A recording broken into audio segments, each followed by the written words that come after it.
এবার ইয়েমেনে ক্ষেপণাস্ত্র হামলায় ইসরায়েলি বিমানবন্দর বন্ধ ঘোষণা।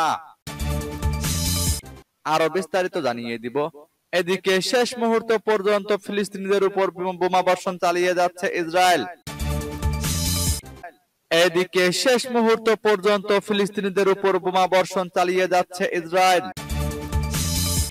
এদিকে বিদায়ী সংবাদ সম্মেলনে গাজা ইস্যুতে সাংবাদিকদের তোপের মুখে ব্লিংকেন। আরো জানিয়ে দিব, এবার গাজা ছাড়ার প্রস্তুতি নিচ্ছে ইসরায়েলি সেনারা। এদিকে ইউক্রেনীয় সেনাদের হাতে 12 জন ভারতীয় নিহত, নিখোঁজ অন্তত 16 জন। এবার প্রতিরক্ষা সহযোগিতা চুক্তি করছে ইরান ও রাশিয়া। এবং সর্বশেষে জানিয়ে দিব, এদিকে ইউক্রেনে রাতভর রুশ বিমান হামলা, নিহত অন্তত 4 জন। শুনছিলেন সংবাদ শিরোনাম, এখন বিস্তারিত।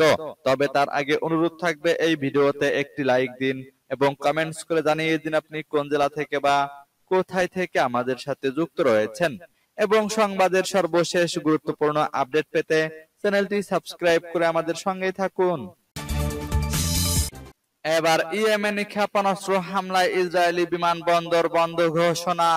ইসরায়েল অধিকৃত ফিলিস্তিনি অঞ্চলে ইয়েমেন থেকে ক্ষেপণাস্ত্র হামলার পর রাজধানী তেল আবিবের বেন গুরিয়ন বিমানবন্দরে সব ফ্লাইট স্থগিত করা হয়েছে। শনিবার সকালে এই সিদ্ধান্ত নেওয়া হয়েছে বলে জানিয়েছে দেশটির গণমাধ্যম। ইসরায়েলি টিভি চ্যানেল 12 জানিয়েছে, ইয়েমেন থেকে ক্ষেপণাস্ত্র হামলার কারণে অধিকৃত তেল আবিব এবং আল কুদস অঞ্চলে সাইরেন বাজানো হয়েছে। এক প্রতিবেদনে এই খবর জানিয়েছে মেহের নিউজ।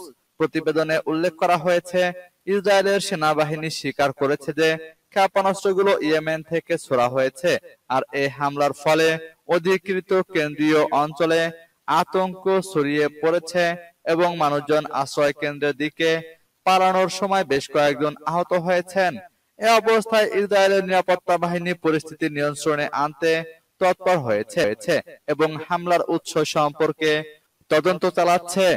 এদিকে ইয়েমেন থেকে আরো একটি ক্ষেপণাস্ত্র হামলার পর অধিকৃত তেল আবিব এবং তার আশেপাশের এলাকায় সাইরেন বেজে ওঠার খবর পাওয়া গেছে। জায়নিস্ট মিডিয়া জানিয়েছে, শনিবার সকালে এই ক্ষেপণাস্ত্র হামলার কারণে তেল আবিব এবং পার্শ্ববর্তী এলাকায় সাইরেন সক্রিয় হয়। এদিকে শেষ মুহূর্ত পর্যন্ত ফিলিস্তিনিদের উপর বোমাবর্ষণ চালিয়ে যাচ্ছে ইসরায়েল। যুদ্ধবিরতির ঘোষণার পর পরিবার এবং প্রিয়জনদের সাথে দেখা করার অপেক্ষায় থাকা ফিলিস্তিনিদের বিরুদ্ধে শেষ মুহূর্ত পর্যন্ত সহিংসতা অব্যাহত রেখেছে ইসরায়েলি বাহিনী। একের পর এক চালানো হচ্ছে বোমা হামলা। আল জাজিরার লাইভ প্রতিবেদন বলছে, যুদ্ধবিরতি চুক্তি নিয়ে সবার মিশ্র অনুভূতি দেখা যাচ্ছে। কিছু মানুষ খুব বেশি, কেউ কেউ খুব সাবধানী। অন্যরা রোববার যুদ্ধবিরতি কার্যকর হওয়ার দিন গণনা করছেন। ধ্বংস স্তূপের নিচে এখনো আটকে আছেন অনেকের প্রিয়জন। গাজায় শিশুরা স্লোগান দিচ্ছে আর জিজ্ঞেস করছে, যুদ্ধবিরতি কখন হবে, আমরা কবে উত্তরে আমাদের বাড়িতে ফিরে যাব। শিশুরাই সবচেয়ে বেশি অপেক্ষা করছে যুদ্ধবিরতি চুক্তির জন্য। মধ্যপ্রাচ্য ভিত্তিক সংবাদ মাধ্যমগুলো বলছে, চুক্তির কথা ঘোষণার পর থেকে ইসরায়েলি বিমান হামলায় 110 জন ফিলিস্তিনি নিহত হয়েছেন বলে জানা গেছে। এবার গাজায় যুদ্ধবিরতি নিয়ে যা বললেন হিজবুল্লাহ প্রধান। গাজায় ইসরায়েল ও ফিলিস্তিনের স্বাধীনতাকামী সশস্ত্র সংগঠনের মধ্যে যুদ্ধবিরতি চুক্তি নিয়ে প্রতিক্রিয়া জানিয়েছে লেবাননের সশস্ত্র গোষ্ঠী হিজবুল্লাহ। গাজা যুদ্ধবিরতি চুক্তির জন্য ফিলিস্তিনিদের অভিনন্দন জানিয়ে গোষ্ঠীটির প্রধান নাঈম কাসেম বলেছেন, গাজা যুদ্ধবিরতি চুক্তি ইসরায়েলের বিরুদ্ধে হামাসের অবিচল প্রতিরোধের প্রমাণ। শনিবার এক বিবৃতিতে হিজবুল্লাহ প্রধান বলেন, এই চুক্তি যা 2024 সালের মে মাসে প্রস্তাব করা হয়েছিল, প্রতিরোধ গোষ্ঠীগুলোর অবিচল অধ্যাবসায়কে প্রমাণ করে। তারা যা চেয়েছিল তারা তাই অর্জন করেছে। অন্যদিকে ইসরায়েল যা চেয়েছিল তা অর্জন করতে সক্ষম হয়নি।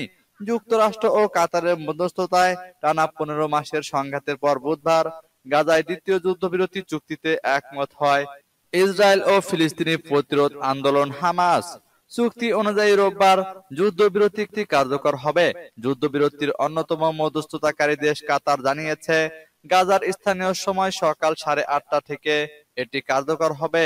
এর মধ্য দিয়ে গাজায় ইসরায়েলি দখলদার বাহিনীর 469 দিনের আগ্রাসী অভিযান ও হত্যাযজ্ঞের অবসান ঘটতে যাচ্ছে। এদিকে বিদায়ী সংবাদ সম্মেলনে গাজা ইস্যুতে সাংবাদিকদের তোপের মুখে ব্লিংকেন। যুক্তরাষ্ট্রের পররাষ্ট্রমন্ত্রী অ্যান্টনি ব্লিংকেনের শেষ সংবাদ সম্মেলন রূপ নেয় উত্তপ্ত বিতর্কে। ফিলিস্তিনের গাজায় নির্বিচার হামলা চালিয়ে মানুষ হত্যাকারী ইসরায়েলকে সমর্থনের জন্য সাংবাদিকদের তোপের মুখে পড়েন তিনি। এ সময় সেখানে হট্টগোলের সৃষ্টি হয়। পরিস্থিতি নিয়ন্ত্রণে আনতে নিরাপত্তা কর্মীদের দুই সাংবাদিককে জোর করে ধরে ওই কক্ষের বাইরে নিয়ে যেতে দেখা যায়। স্থানীয় সময় বৃহস্পতিবার স্টেট ডিপার্টমেন্টের ব্রিফিং রুমে অস্বাভাবিক দৃশ্যটি দেখা যায়। খবর রয়টার্সের প্রতিবেদনে বলা হয়, সংবাদ সম্মেলনে গত 15 মাস ধরে চলা গাজা যুদ্ধ ঘিরে নিজের কূটনৈতিক তৎপরতার পক্ষে কথা বলেছিলেন মার্কিন পররাষ্ট্রমন্ত্রী। এ সময় তাকে প্রশ্ন করতে গিয়ে একের পর এক আক্রমণাত্মক বক্তব্য দেন সাংবাদিকেরা। শ্যাম হুসেইনি নামের একজন সাংবাদিক চিৎকার করে বলেন, অপরাধী আপনি কেন হেগে নেই? দীর্ঘদিন বিশ্বের প্রতি যুক্তরাষ্ট্রের নীতি সমালোচক হিসেবে পরিচিত ওই স্বাধীন সাংবাদিক মূলত আন্তর্জাতিক অপরাধ আদালতকে ইঙ্গিত করে একথা বলেন। পররাষ্ট্র দপ্তরের ব্রিফিং কক্ষে অচেনা এই সাংঘর্ষিক দৃশ্যের সমাপ্তি ঘটে নিরাপত্তা কর্মীরা হুসেইনিকে ধরে নেওয়ার মধ্য দিয়ে। এবার গাজা ছাড়ার প্রস্তুতি নিচ্ছে ইসরায়েলি সেনারা। গাজায় যুদ্ধবিরতি আলোচনা এবং জিম্মি ও বন্দি বিনিময় চুক্তি নিয়ে বেশ আশার আলো দেখা দিয়েছে, কারণ গাজা থেকে সেনা প্রত্যাহারের প্রস্তুতি শুরু করেছে ইসরায়েল। এক প্রতিবেদনে সংবাদ সংস্থা এপি এ তথ্য জানায়। প্রতিবেদনে বলা হয়, স্থানীয় সময় মঙ্গলবার 6টা থেকে বুধবার 6টা পর্যন্ত দক্ষিণ কমান্ডের পরিস্থিতি মূল্যায়নের পর ইসরায়েলি সামরিক বাহিনী গাজা উপত্যকা থেকে তাদের সৈন্য প্রত্যাহারের প্রস্তুতি শুরু করেছে।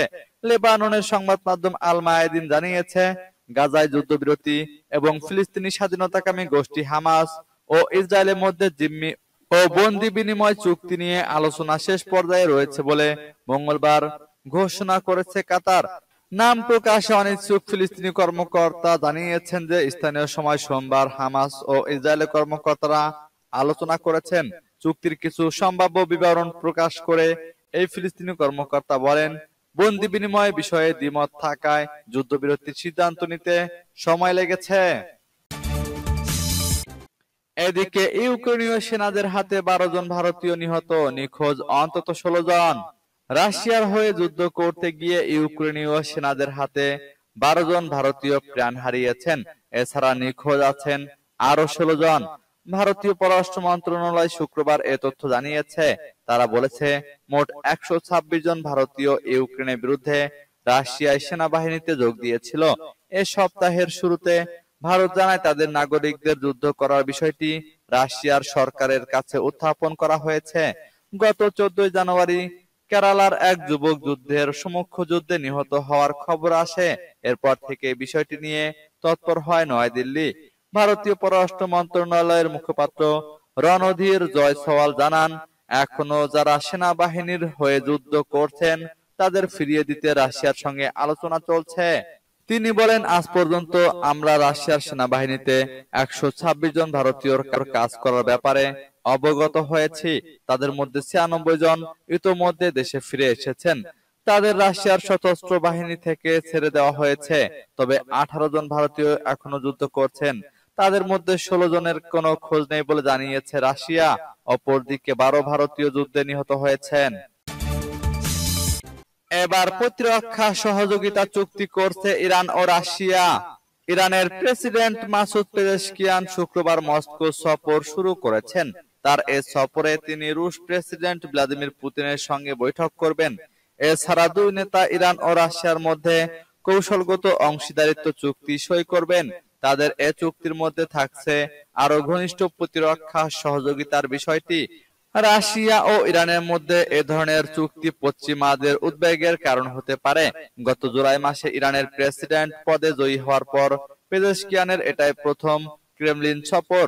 তার এ সফরে চুক্তি সইয়ের আগে দ্বিপক্ষীয় সম্পর্কের পাশাপাশি আন্তর্জাতিক নানা বিষয় নিয়ে আলোচনা হবে। ক্রেমলিনের পক্ষ থেকে বলা হচ্ছে, দুই নেতার মধ্যে এ বৈঠকে তাদের সম্পর্ক আরো দৃঢ় করবে। ক্রেমলিনের বিবৃতিতে বলা হয়েছে, দুই নেতা মস্কো ও তেহরানের মধ্যে বাণিজ্য, বিনিয়োগ, পরিবহন, লজিস্টিক্স, মানবিক ক্ষেত্র এবং আঞ্চলিক ও আন্তর্জাতিক এজেন্ডায় বর্তমান ইস্যুতে সহযোগিতা সম্প্রসারণের বিষয়ে আলোচনা করবেন। চুক্তিটি দুই দেশের মধ্যে ক্রমবর্ধমান সামরিক ও রাজনৈতিক অংশীদারত্বকে শক্তিশালী করবে বলেও আশা করা হচ্ছে। এদিকে ইউক্রেনের রাতভর রুশ বিমান হামলা, নিহত অন্তত 4 জন। ইউক্রেনের রাজধানী কিয়েভে রাশিয়ার বিমান হামলায় অন্তত 4 জন নিহত হয়েছেন। স্থানীয় কর্মকর্তাদের বরাতে শনিবার এক প্রতিবেদনে এ তথ্য জানিয়েছে সংবাদ মাধ্যম আল জাজিরা। কিয়েভের সামরিক প্রশাসনের প্রধান তৈমুর তাকাচেঙ্কো বলেছেন, শনিবার ভোরে শহরের কেন্দ্রস্থলে অবস্থিত সেভোচেনোকিভস্কি জেলায় হামলা চালানো হয়েছে।